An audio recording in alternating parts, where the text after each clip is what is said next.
আজকে আমার ছোটবেলার স্মৃতি বিজড়িত একটি জাম গাছের এখানে চলে আসছি। একটি গাছ, বিশাল বড় একটি জাম গাছ।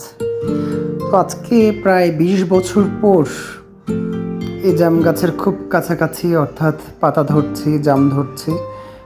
যখন খুব ছোট ছিলাম তখন এই গাছগুলোতে অনেক উঠেছিলাম, জাম পেড়েছিলাম, জাম খেয়েছিলাম। আজকে আমার ছেলেকে নিয়ে আসলাম আমার ছোটবেলার স্মৃতি বিজড়িত সেই জাম গাছটিকে দেখার জন্য। পাকা পাকা অনেক জাম ধরে আছে গাছে। তো আমার ছেলেকে চেষ্টা করছি ওকে ধরানোর জন্য যে তুমি একটু ধরো, নিজে নিজে পারো।